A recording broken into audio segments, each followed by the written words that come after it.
दोस्तों नमस्कार। जो नजर आ रहा है वह पूरा सच नहीं है। जो दावा किया जा रहा है वह पूरा सच नहीं है। जो राजनीतिक जमीन इस देश के भीतर में चुनाव से पहले खलबला रही है वह भी शायद पूरा सच नहीं है। क्योंकि राजनीतिक तौर पर एक दूसरे पर निशाना साधते साधते अगर विपक्ष के नेता के तौर पर राहुल गांधी के भीतर का गुस्सा इस तरीके से उभर आए कि वह जनता से कहने लगे कि आप सोए हुए हैं और आपको जागना होगा, अन्यथा आपका सब कुछ लूट लिया जाएगा और वह कॉरपोरेट के हाथों में थमा दिया जाएगा। और दूसरी तरफ प्रधानमंत्री उदाहरण देते देते सुप्रीम कोर्ट को भी निशाने पर लेने से चूके नहीं, तो यह कोई सामान्य राजनीतिक परिस्थितियां नहीं है जो उस दिशा में आपको ले ही जाएगी। क्या वाकई 400 पार का जो नारा इस देश में बीजेपी लगा रही है और कमोवेश हर रैली में, हर कार्यक्रम में प्रधानमंत्री खुले तौर पर जब बड़ी जीत का जिक्र करते हुए 272 तो दूर की गोटी वह 400 पार का जिक्र करने लगे, तो मतलब बहुत साफ है कि इस देश के भीतर की एक लड़ाई कहीं 272 सीटों को पाने भर की तो नहीं हो चली है। और दूसरी तरफ विपक्ष के नेता के तौर पर राहुल गांधी एक बात तो समझ चुके हैं, इस देश में लड़ाई अकेले लड़नी है, अपने बूते लड़नी है। और कांग्रेस राजनीतिक तौर पर इस देश के भीतर में सभी को साथ लेकर चल तो सकती है, लेकिन मौजूदा वक्त की राजनीति अगर हर किसी को अपनी अपनी राजनीतिक जमीन बचाने की सौदेबाजी के दायरे में लाकर खड़ा कर दें तो वो क्या करेंगे। यानी कांग्रेस पार्टी के भीतर भी अब शायद एक ऐसी स्थिति बन चुकी है जहां पर राहुल गांधी यह मान चुके हैं कि किसी भी हालत में किसी को रोकना नहीं है और जो चला आ रहा था वो सिलसिला बदलना चाहिए। जो बड़े बुजुर्ग अनुभवी हैं, जिस दौर में सत्ता उनके हाथ में थी, उस दौर में उन्होंने जितना भी भ्रष्टाचार किया हो अब वह भुगते। लेकिन कांग्रेस पार्टी जिस रास्ते निकलना चाहती है वो शायद नए लोगों के जरिए होगा, वह युवाओं के जरिए होगा। क्योंकि इस देश के भीतर के मुद्दे भूख से जुड़े हैं, बेरोजगारी से जुड़े हैं, लोगों की जिंदगी और 2 जून की रोटी उससे भी जुड़े हैं। तो क्या कांग्रेस में एक बड़ा ट्रांसफॉर्मेशन, एक बड़ा बदलाव हो रहा है? और दूसरी तरफ प्रधानमंत्री मोदी जो जानते हैं कि बीजेपी का कोर मुद्दा हिंदुत्व है, संघ जिससे वो निकल कर आए वो हिंदुत्व के आश्रय और एक हिंदू पार्टी के आश्रय बीजेपी को मानता है और समाज में मान्यता दिलाता है। और इससे हटकर राहुल गांधी ये समझने लगे हैं कि अगर यह धर्म की राजनीति पर सवार हैं तो इस देश की जाति राजनीति उसको भी जगाने की जरूरत है, ये बताते हुए कि इस देश का सच है क्या और इस देश में हाशिए पर कौन सा तबका खड़ा है। यह एक बहुत सामान्य सी स्थिति है जिसके भीतर तमाम मुद्दों का समावेश है। लेकिन फिर ऐसा टकराव क्यों है? क्या यह सिर्फ चुनावी राजनीति के नारे भर हैं या आने वाले वक्त के आंदोलनों की आहट है जिसमें इस देश की जनता को खड़ा होना होगा, क्योंकि उससे जुड़े मुद्दों को इस दौर में दफन कर दिया गया। अमेठी में राहुल गांधी, उत्तर प्रदेश के भीतर मंदिर का मुद्दा, और इस सियासत को साधने के लिए हमें लगता है पहली बार एक ऐसे राहुल गांधी से मिल लीजिए जो खुले तौर पर जनता को चिता रहे हैं, ये कहते हुए अगर नहीं जागे तो सब कुछ आपका कोई लूट कर ले जाएगा और आप सिर्फ देखते रह जाएंगे। जरा सुनिए इस आवाज को। तुम लोग सोए हुए लोगों, मैं खुल के तुम्हारे सामने बोल रहा हूं, तुम लोग सो गए हो।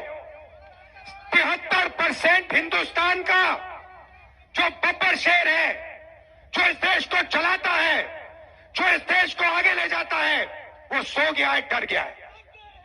ये देश की सच्चाई है। आप कहो जितना कहना है अग्निवीर नहीं होगा, अग्निवीर नहीं होगा, नहीं होगा। 73% में दम नहीं है। होगा, कैसे नहीं होगा? अदानी ने डिसाइड किया होगा, होगा। नरेंद्र मोदी ने डिसाइड किया होगा, होगा। 90 ब्यूरोक्रेट्स ने डिसाइड किया है, होगा, होगा। दम नहीं है तुम में। इतना गुस्सा राहुल गांधी के भीतर क्यों है? क्या उत्तर प्रदेश की जमीन पर इतना गुस्सा है या इस दौर में जब वह चंदौली से बनारस होते हुए अमेठी तक पहुंचे हैं, तो इस दौर में उन्होंने जो भी मुलाकात उत्तर प्रदेश में जिन लड़कों से की, जिन युवाओं से की, या जिस समाज से वो रूबरू हुए, उसके भीतर का ये गुस्सा है। क्योंकि उत्तर प्रदेश एक ऐसा राज्य है जहां पर 2 करोड़ से ज्यादा रजिस्टर्ड बेरोजगार हैं, और इस पूरे राज्य के भीतर बेरोजगारी की स्थिति क्या है, यह 2-3 दिन पहले उस दौर में नजर आया जब सिपाही की भर्ती के लिए लाखों बच्चे ट्रेन में सवार होने के लिए प्लेटफॉर्म ही नहीं बल्कि पटरियों पर खड़े थे, इंतजार कर रहे थे कि किसी भी हालत में उन्हें परीक्षा देने पहुंचना है। और इसी दौर में यह भी खबर आई कि दरअसल जो परीक्षा होनी थी, पेपर लीक हो गया। सिस्टम क्या चरमरा चुका है और इस हद तक गायब हो चला है, जहां पर लोगों के भीतर का गुस्सा अब उस राहुल गांधी के भीतर बेचैनी पैदा कर रहा है, जो कल तक सौम्य तरीके से इन बातों का जिक्र करते थे, लेकिन अब उनके भीतर भी क्या गुस्सा है, या ये गुस्सा इस दौर को लेकर है कि अकेले ही चलना है और इस दौर में हर कोई अपने राजनीतिक मुनाफे को देखकर छिटकते चला जा रहा है। क्या ये स्थिति अखिलेश यादव को लेकर उनके भीतर है? जी नहीं। दरअसल यह उत्तर प्रदेश की राजनीतिक जमीन का फिलहाल ऐसा मिजाज है जिसने हमेशा चुनावी दौर में परिवर्तन देखा है और सत्ता की ठसक को जमीन पर मिलाने की कोशिश भी की है और मिलाया भी है।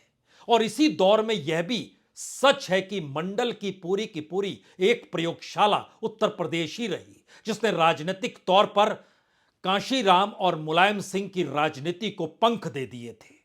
और इस दौर में इन सब से हटकर कमंडल की राजनीति है। तो प्रधानमंत्री मोदी कमंडल की राजनीति का महत्व समझते हैं, वो अभी उत्तर प्रदेश में, और आज जब वह संभल में थे तो उसके बाद उनकी जुबान पर मंदिर दर मंदिर का जिक्र था। लेकिन यहां मसला एक और है। इस दौर में सत्ता की ताकत को कोई अगर चुनौती दे सकता है तो वह या तो जनता है या संवैधानिक तौर पर सुप्रीम कोर्ट है। जनता को रेड कारपेट तले कैसे दबाया जाता है, सत्ता इसको जान चुकी है। लेकिन सुप्रीम कोर्ट बीच बीच में जो फैसले देता है उसको लेकर प्रधानमंत्री की जुबान पर आज सुप्रीम कोर्ट शब्द आ ही गया। और जिस अंदाज में उन्होंने सुप्रीम कोर्ट को लेकर टिप्पणी की, वह भी गौर करने वाली, हमें लगता है इसे सुनना चाहिए। और अभी जब वो स्वागत प्रवचन कर रहे थे तब उन्होंने कहा कि हर किसी के पास कुछ न कुछ देने को होता है, मेरे पास कुछ नहीं है, मैं सिर्फ भावना व्यक्त कर सकता हूं। प्रमोद जी, अच्छा हुआ कुछ दिया नहीं, वरना जमाना ऐसा बदल गया है कि अगर आज के युग में सुदामा श्री कृष्ण को एक पोटली में चावल देते, वीडियो निकल आती, सुप्रीम कोर्ट में पीआई हो जाती और जजमेंट आता कि भगवान कृष्ण को भ्रष्टाचार में कुछ दिया गया और भगवान कृष्ण भ्रष्टाचार कर रहे थे। इस व्यक्त में हम जुगर रहे और इसे अच्छा है कि आपने भावना प्रकट की और कुछ दिया नहीं।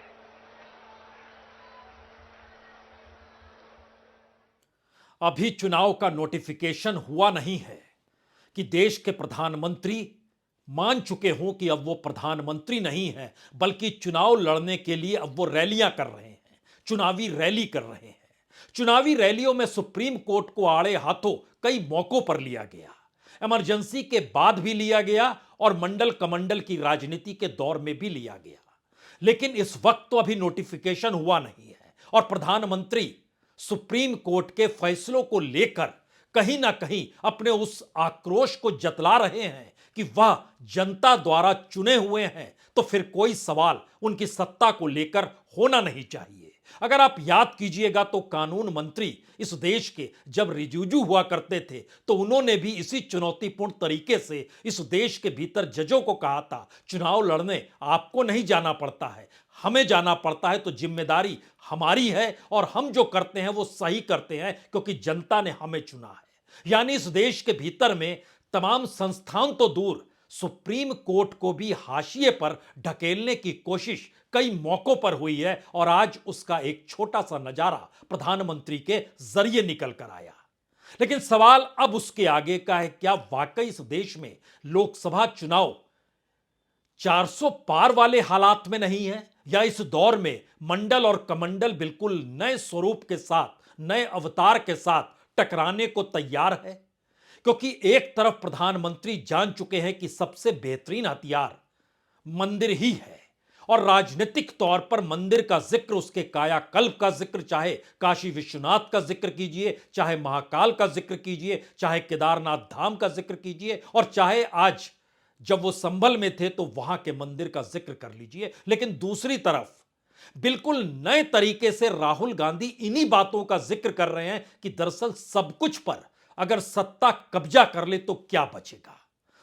यहां तक कि अडानी का जिक्र करते करते अब वो मंदिर को भी उत्तर प्रदेश की राजनीति के बीच में लाना ये कहकर चाहते हैं कि दरअसल मंदिर का मतलब सिर्फ प्रधानमंत्री की मौजूदगी है, मंदिर का मतलब सिर्फ उनके मित्रों और कॉरपोरेट मित्रों और उनके चकाचौंध में समाये मित्रों और सहयोगियों की जरूरत है। इसीलिए मंदिर के भीतर आपको कोई गरीब नजर नहीं आएगा, आदिवासी नजर नहीं आएगा, यहां तक कि इस देश के राष्ट्रपति भी नजर नहीं आएंगी।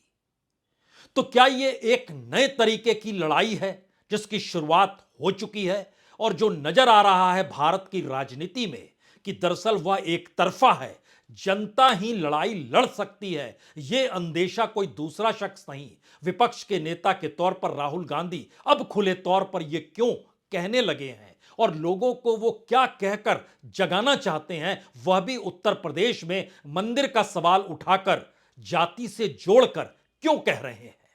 एक तरफ प्रधानमंत्री की आवाज और दूसरी तरफ राहुल गांधी की सोच, दोनों को एक साथ देखिए तब आप समझ पाएंगे कि इस राजनीति के बीच में यह देश कहां खड़ा होगा 2 महीने के बाद, यह अभी किसी को नहीं पता है।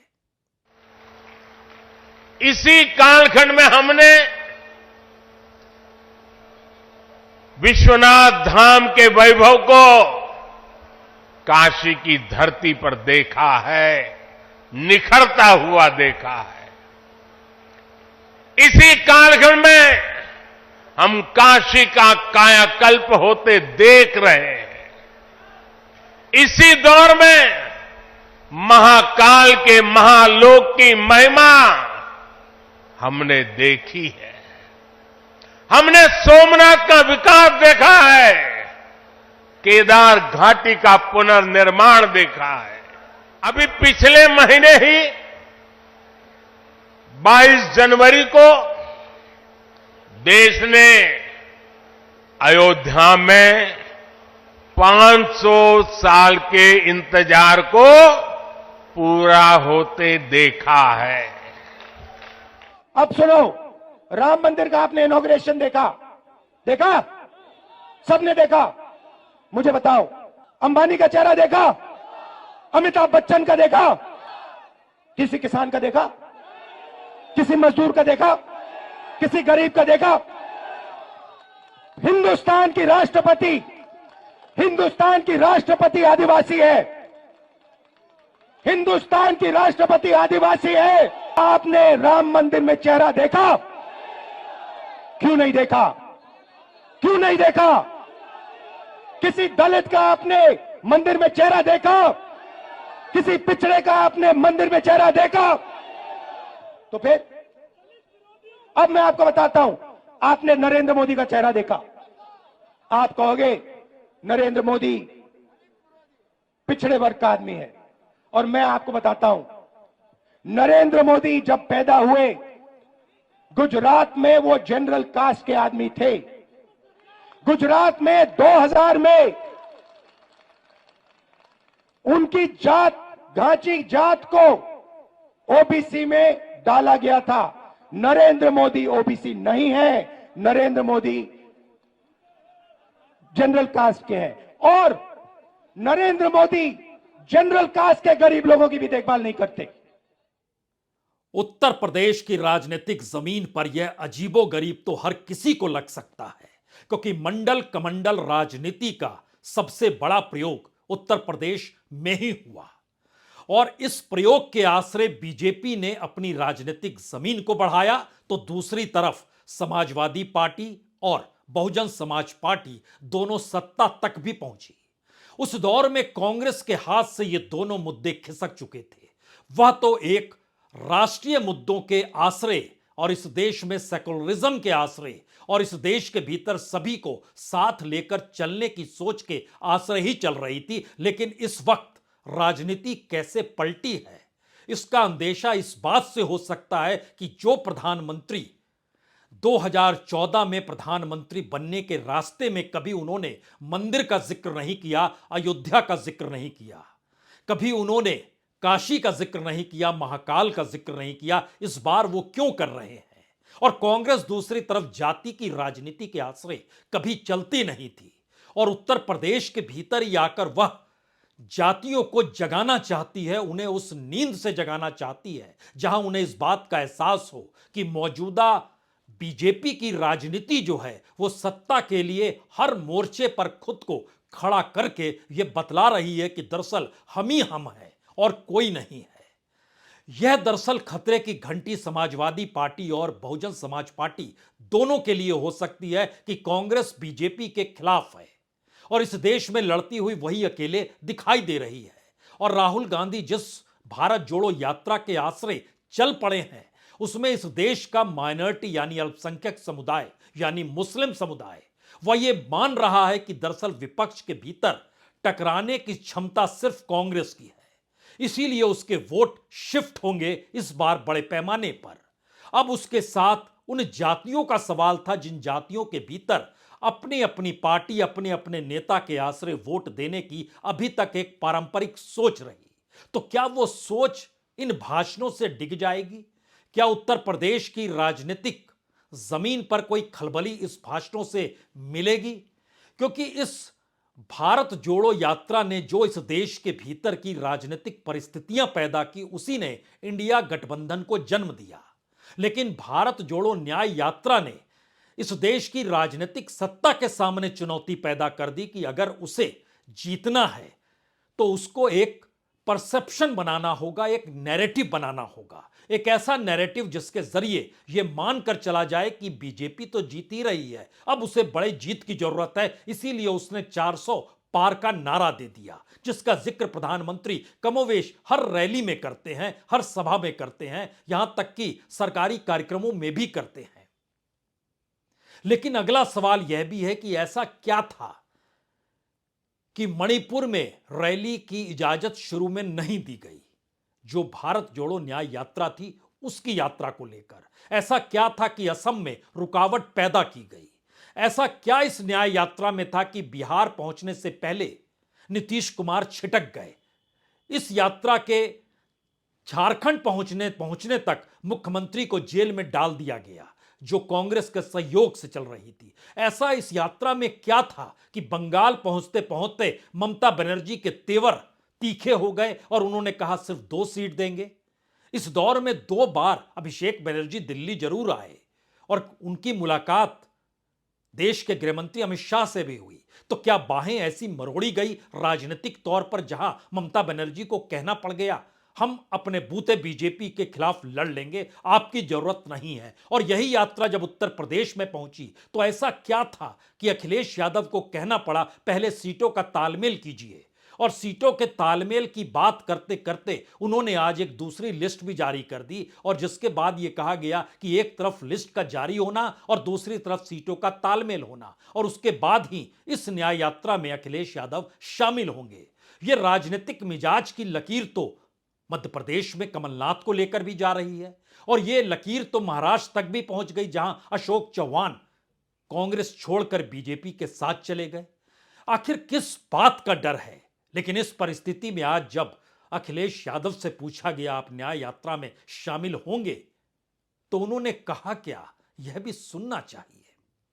रैली पहुंच रही न्याय यात्रा कांग्रेस की, अभी बातचीत चल रही है, कई दौर में बातचीत हो चुकी है, कई सूचियां उधर से आई, सूची इधर से भी गई।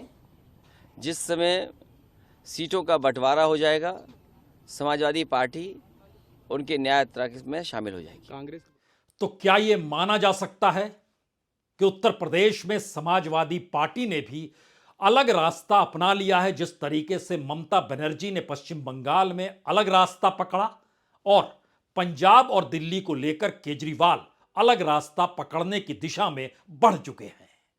तो क्या इंडिया गठबंधन खत्म हो गया और यहीं पर राहुल गांधी अब इस बात को समझ चुके हैं कि कांग्रेस को अपने बूते ही लड़ाई लड़नी होगी, या फिर बीजेपी की ताकत और उसके तमाम संस्थानों के जरिए जो डराना और धमकाना है राजनीतिक तौर पर इस देश के क्षत्रपों को, उसका पहला निर्णय या पहली परेशानी या पहला मैसेज यही है कि जो फकीर है वही इस दौर में मोदी सत्ता से दो दो हाथ कर सकता है, जिसके कांधे पर पैसे का बोझ है, जिसने एक दौर में इस देश में बहुत कमाया है, वह आड़े हाथ ले लिया जाएगा और उसको इंडिया गठबंधन छोड़ना पड़ेगा अपनी राजनीति बचाने के लिए, अपनी राजनीतिक पूंजी को बचाने के लिए और अपनी राजनीतिक जीत हार दूर की बात है, अपने राजनीतिक कद को बरकरार रखने के लिए। क्या ऐसी राजनीति इस दौर में आकर खड़ी हो चली है? और शायद ये इसलिए बड़ा महत्वपूर्ण है क्योंकि इस देश के भीतर उठते हुए मुद्दे जो लोगों से जुड़े हैं, बिहार उत्तर प्रदेश से ज्यादा कौन सी पीढ़ी समझ सकती है जिसने इस देश में आंदोलनों के जरिए इस देश की सत्ता को डिगाया। और राहुल गांधी इन दो प्रदेशों से गुजरते वक्त एक बात तो जान गए कि लोगों को सरलता के साथ अब यह नहीं समझाना है कि राजनीति का मतलब क्या है, यह भी नहीं बताना है कि हम बीजेपी से लड़ रहे हैं, यह भी नहीं कहना है कि मुझे वोट दे दो। उन्हें यह सिर्फ बतलाना है कि दरअसल आपकी स्थिति ऐसी क्यों है। और यह अंदाज राजनीतिक तौर पर पहली बार उत्तर प्रदेश में अमेठी के भीतर नजर आया जब वो बताने लगे कि एक आम आदमी के जेब पर कौन अपनी कैंची चलाता है और किस तरीके की परिस्थितियों में कौन कहां ध्यान भटकाते हुए कैसी राजनीति को साध रहा है। इसकी अंदाज को यह कोई स्ट्रीट प्ले नहीं है, लेकिन बहुत सरीके से और तरीके से राहुल गांधी ने जो मैसेज खड़े होकर दिया, ये राजनीति का एक नया चेहरा है। 1 मिनट में समझाने जा रहा हूं। यह है ऋषभ सिंह, अच्छी तरह देखो इसको, ठीक है। अब मान लो मैं ऋषभ सिंह, हम सब ऋषभ सिंह का जेब काटना चाहते हैं। मान लो ये तो सिक्योरिटी वाले हैं, मान लो यहां पे लोगों ने मन बना लिया इसकी जेब काटनी है। पहला काम क्या करेंगे? पहला काम कहेंगे वो ऋषभ उधर देख, उधर देख, वो देख पाकिस्तान, उधर देख, ओए इधर देख, वो देख अमिताभ बच्चन, उधर देखो, वो देख ऐश्वर्या राय, ओए उधर देख, वो क्रिकेट। पहला काम ये है। फिर ऋषभ सिंह उधर देखेगा, उधर देखो, ये पीछे से बंदा आएगा जेब काट लेगा, ठीक है। इसका नाम अदानी, वो जो ये कर रहा है उसका नाम मोदी। और तीसरा यहां पे एक बंदा खड़ा रहेगा, भैया मुझे एक डंडा देना जरा, हाँ ये दो डंडा दो। और तीसरा यहां पे एक पीछे होगा, एक पीछे होगा वो अदानी, एक मोदी कहेगा इधर उधर देखो। और ये तीसरा यहां पे डंडा लिए खड़ा होगा, ऐसे ऐसे ऐसे डंडा लिए खड़ा होगा। अगर किसी ने उल्टी सीधी बात की तो डंडा। Amit Shah, ED, CBI, income tax, police, ये सब। जब विपक्ष का नेता इस देश की जनता को जगाने के लिए चल पड़े, और भारत की राजनीति को अगर याद कीजिएगा तो राम मनोहर लोहिया का भाषण हो या जेपी का आंदोलन हो या फिर कांशी राम की राजनीतिक तौर पर पाठशाला हो, इन तमाम राजनीतिक प्रयोगों में वीपी सिंह को भी जोड़ दिए जब वो घोटालों का जिक्र किया करते थे। और उस फेरिस्त में मौजूदा वक्त की स्थिति को देखिए, राहुल गांधी भी उसी लकीर पर यह मान चुके हैं कि अगर जनता जाग गई तो इस देश के भीतर में 400 पार का नारा धूमिल हो जाएगा, कमजोर पड़ जाएगा। और शायद यही वजह है कि वह जनता को जगा रही है, जानते समझते हुए, और शायद सत्ता भी ये जानते समझते हुए अब अपने तर्कश से हर तीर निकाल रही है। 19 केस राहुल गांधी के खिलाफ चल रहे हैं। आज वो अमेठी में है, रात वहीं गुजरेगी, लेकिन इन सब के बीच एक नोटिस राहुल गांधी को आज और थमा दिया गया और यह कहा गया कि आप सुल्तानपुर की जिला न्यायालय में आपको पेश होना है, क्योंकि एक मानहानि का मामला है जो बीजेपी के एक नेता ने यह मामला दर्ज कराया है। यह कब का मामला है? यह मामला 4 अगस्त 2018 का है। अब आप कल्पना कीजिए कि 6 बरस पुराना मामला सुल्तानपुर के जिला न्यायालय में खुल गया और एक नोटिस राहुल गांधी को थमा दिया गया। सवाल यह नहीं है कि उस नोटिस के आश्रय मौजूदा वक्त में आप न्यायपालिका को लेकर कोई सवाल खड़ा करें। सवाल सिर्फ इतना है, इस देश के भीतर में पहली बार कोई नेता अगर नंगे पांव निकला है यह सोचते समझते हुए कि राजनीतिक तौर पर उसकी जीत अपने राजनीतिक पार्टी से नहीं होगी, अपने पार्टी स्ट्रक्चर से नहीं होगी, उन पुराने अनुभवी बुजुर्ग नेताओं के आश्रय नहीं होगी, बल्कि जनता अगर जागृत हो जाए तो वो तय करेगी कि उसे क्या करना है और यह बात मौजूदा सत्ता को बर्दाश्त नहीं है। इसी वजह से कल पेश होंगे और उसके बाद यात्रा 2 बजे के बाद शुरू होगी। तो क्या राजनीतिक तौर पर इस देश के तमाम क्षत्रप जो इस दौर में खुद को अलग कर चुके हैं उसमें लंबी लकीर है। हमने जिक्र आपको नीतीश कुमार से किया, ममता बनर्जी से किया, समाजवादी पार्टी से किया, केजरीवाल से किया, फारूक अब्दुल्ला तक अलग हो गए और इस फहरिस्त के भीतर अलग अलग खबरें चौंकाने वाली अब कांग्रेस के भीतर से शामिल होने वालों की कतार नजर आती है। दरअसल यह उस नैरेटिव को बनाने की है कि सब कोई मिलकर 400 पार मोदी सत्ता को कैसे ले जाएंगे। लेकिन आखिरी सवाल सिर्फ एक ही है, जब तक लड़ाई राजनीतिक दलों के आपस में होती रहेगी जनता दूर रहेगी, लेकिन जिस दिन जनता ने यह लड़ाई शुरू कर दी उस दिन राजनीतिक तौर पर भारत की परिस्थितियां जो बफोर्स कांड के बाद बदली थी, जो इमरजेंसी के बाद बदली थी और भारत की राजनीति में मंडल कमंडल के साथ भी दिखाई दी थी, इन परिस्थितियों की राजनीति ने शाइनिंग इंडिया को भी झटका दिया था। वह एक नई परिस्थिति क्या अगले 2 महीनों में जागृत हो पाएगी? यह सिर्फ एक सवाल है, लेकिन यह सवाल इस देश के चुनाव के बीच में अगर आकर खड़ा हो रहा है तो शायद भारत के लोकतांत्रिक मिजाज का यह जवाब भी है। बहुत बहुत शुक्रिया, बहुत बहुत शुक्रिया।